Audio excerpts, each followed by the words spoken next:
You fire vendors for underperforming. You've cut partnerships that stop serving the mission. You've sat across from a person, looked them in the eye, and said, the standard here is not acceptable. The standard here is not negotiable. Then you went home, loosened the belt after dinner, reached for seconds you didn't need, and then reached again. One standard for everything you've built, a different one for the body building it. You didn't lose a standard, you moved it. That asymmetry is what we're here for today. Not to motivate you, not to inspire you, to show you exactly what asymmetry is costing you in language you actually speak. Standards don't disappear, they get reassigned. And you know exactly where you sent it. This is Iron Suit. I am Marwan Killu. This isn't for you if good enough still works. It's for the man who knows exactly where his standard slipped. You understand assets, not abstractly, concretely. Real money, real risk, real consequence. You know what to hold, what to cut, what to let depreciate. You apply rigor to that process. A business trending down month over month, you don't call it self-acceptance. You investigate, you intervene, you fix it or you exit. Now, apply that exact framework to your body. Same rigor, same honesty, no exemptions. What does the trend look like? Where is the intervention? For most men at your level, there isn't one. There just isn't.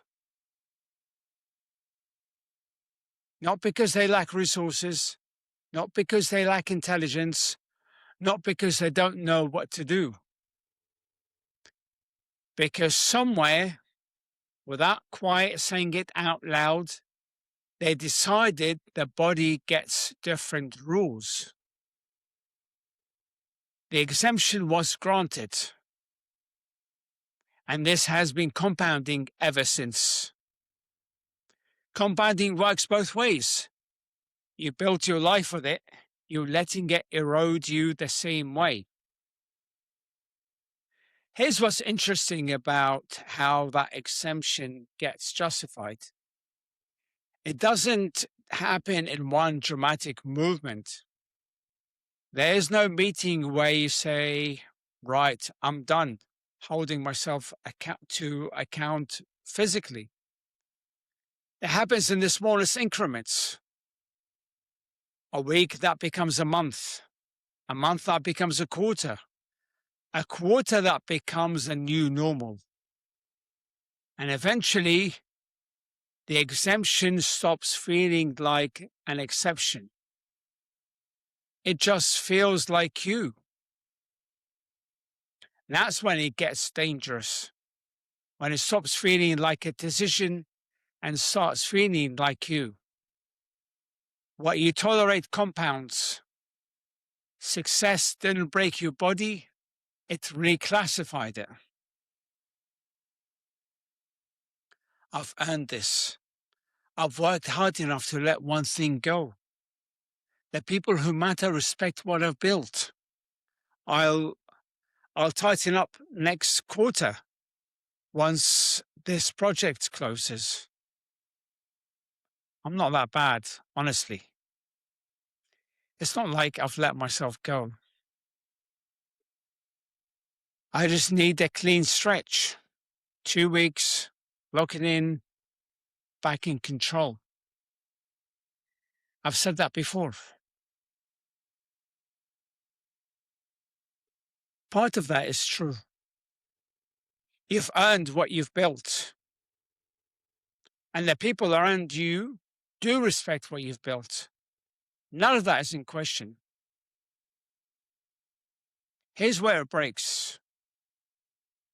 You would never say to your investors, the margins are soft, but look at what we built in 2019. You would never say to your board, the revenue is down, but I've been really busy. Past performance does not excuse current performance. You live by that. You've probably said those exact words to someone else. But somewhere, it stopped applying to the man running the business. The exemption you'd never grant your company, you've handed to yourself without blinking. And let me explain what that costs beyond the physical. When you grant yourself an exemption, you only grant yourself an exemption that you wouldn't grant anything else. You know it. Not consciously, not in a way you'd say out loud, but there is a private register beneath every justification that keeps an accurate account. That register doesn't lie. It doesn't argue either. It just records. And it reflects and it affects how you show up in ways that have nothing to do with how you look. Exemptions always have a cost. Always. You spent real money on brand, how your company looks, how it speaks, what it signals, office design, pitch decks, positioning, website copy, photography. You understand instinctively that perception isn't superficial. How something is seen is part of what it is. Listen to that again. How something is seen is part of what it is. Then you walk into a room as a brand. You are the face of everything you've built. Before the deck, before the handshake, before the first word, they see you before they believe you. The physical man, the person who's supposed to embody the organization's standard, you spent 6 figures on a brand. The man delivering it hasn't been held to the same standard. And here's what most men at your level miss. It's not about vanity. It's not about aesthetics. It's about signal integrity. When the external reality of a company mismatches its positioning, investors notice. When the external reality of the man mismatches his positioning, the room notices. They won't say it, they won't write it in the feedback, but signal is signal, and a gap in signal integrity costs real things. This is not a personal problem. This is a business problem in a personal costume. And most men keep trying to solve it personally. The person is the first pitch deck. Most men haven't updated theirs in a decade. Here's what actually happens, the part no one names. When a high-income man is physically declining, he compensates, not consciously, automatically. He leans harder on credentials, track record, title, revenue figures. He lets those things do the work his presence used to. And it mostly works. His network adjusts, his existing relationships accommodate. The system absorbs a gap. Here's where it gets precise. Think about a moment, not imaginary, a real one. When you adjusted your shirt before walking into a room, or caught a reflection and moved away from it faster than you intended, or noticed, before anyone said anything, that the shirt didn't sit the way it used to. That micro moment, that's the truth. Everything after it is negotiation. That half second of awareness before the justification arrives. That moment is a private account, the accurate one. And here's where it gets permanently lost in the accommodation. Gone. And you felt exactly when it left.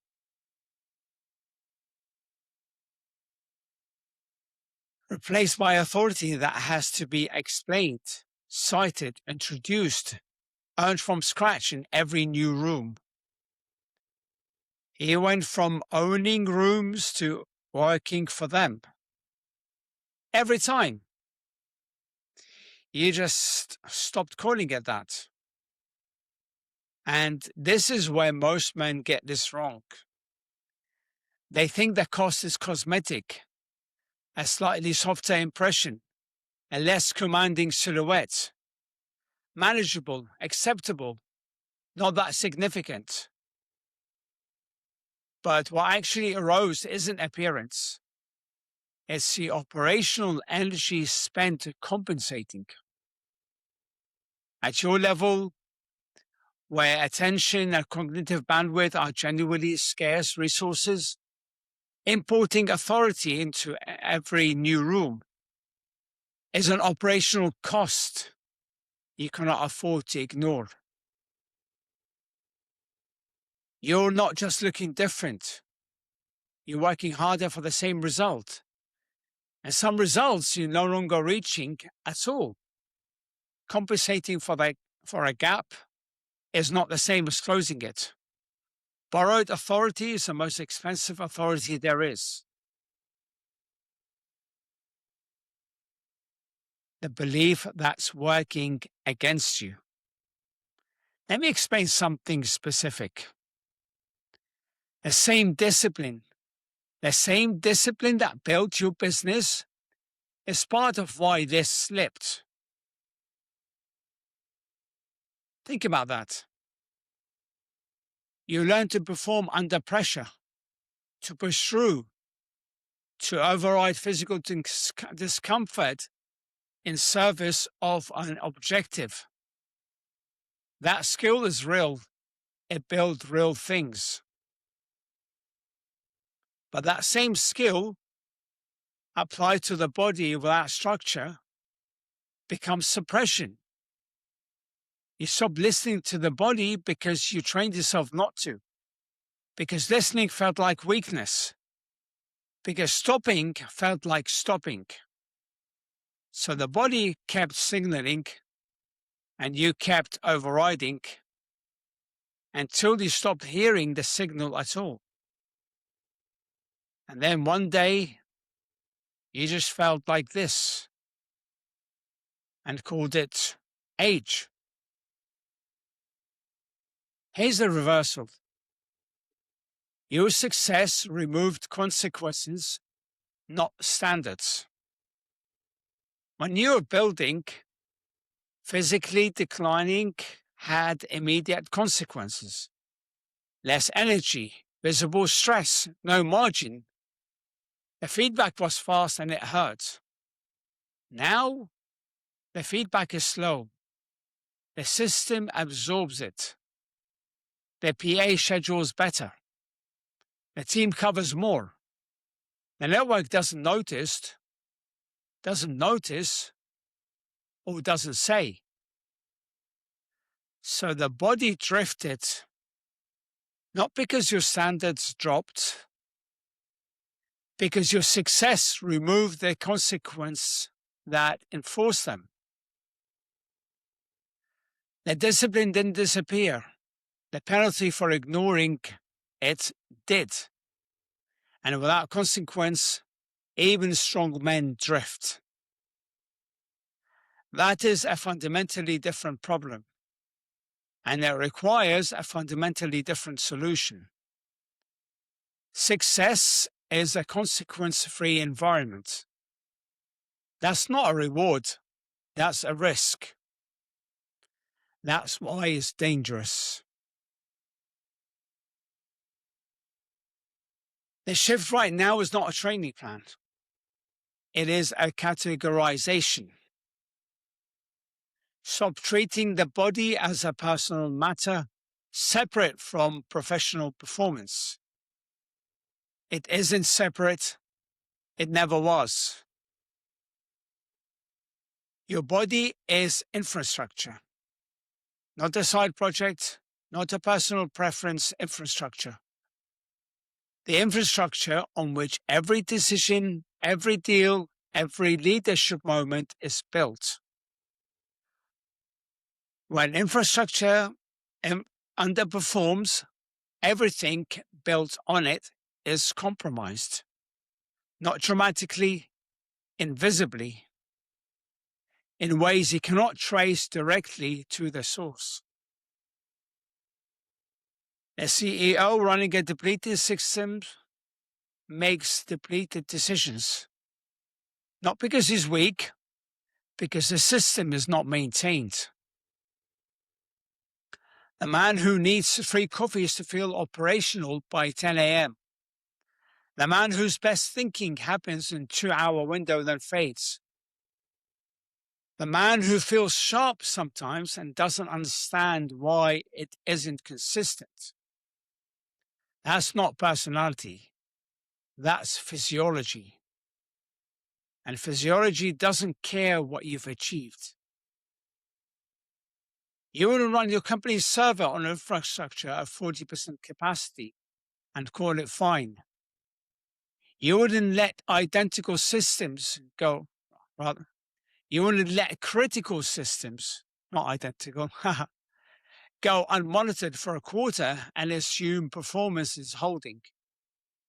You wouldn't discover the systems are degrading and say, I look at it when things slow down.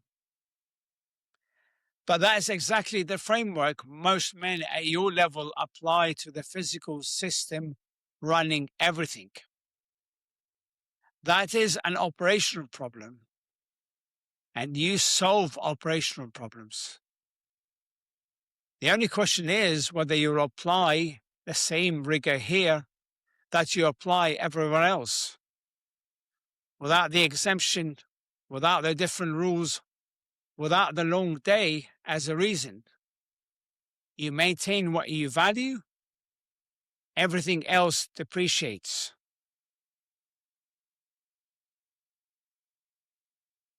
A man who holds others to a standard and exempts himself, hasn't earned that standard. He's borrowed it. And borrowed things get taken back. Borrowed standards are fragile. They depend on the gap never being named, on the accommodation continuing, on no one in the room saying the quiet part aloud. But borrowed standards always come due with interest. Not in a single moment of collapse, in the energy that runs out before the day goes, before the day does even. In the room that doesn't open the way it used to. In the second meeting you're not invited to. In the deal they didn't close for reasons that were never named. In the private knowledge, beneath every justification that something is off, the cost doesn't appear on a P&L, but it shows up in outcomes. It appears in you and in what you produce, in what you're still capable of, in what you've quietly stopped being capable of without ever saying so. There is no version of the story where the exemption was the right call. There is only the version where it hasn't fully shown yet, and the version where it already has. The gap is always visible to someone, usually to you first. You built something that required a standard. The standard wasn't optional. It was the mechanism that made the building possible. What does it say about a man who applies that standard to everything he's created? And one exemption to the man who created it? The answer is personal. Every decision to close the gap is professional. The men who close it don't just feel better. The room responds to them differently. Not because they found motivation, because they stopped exempting themselves from the standard they already hold. That's the work. Not the gym, not the diet, not the plan. The standard applied without exception to the man applying it.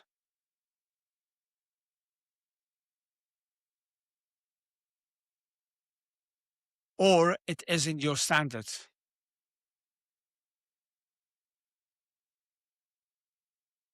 And that's all I've got for you today. I hope this episode brought you value. If it did, make sure you share it with another leader. As iron sharpens iron, so one man sharpens another. Make sure you leave me a positive review on iTunes. Again, if this episode gave you value, I would very much appreciate it. Make sure you follow me on my socials. I am on Facebook under Marwan Killu, LinkedIn Marwan Killu Fitness, and YouTube under Marwan Killu if you want to watch this on YouTube. And finally, make sure you subscribe to the show so that you get notifications when new episodes go live.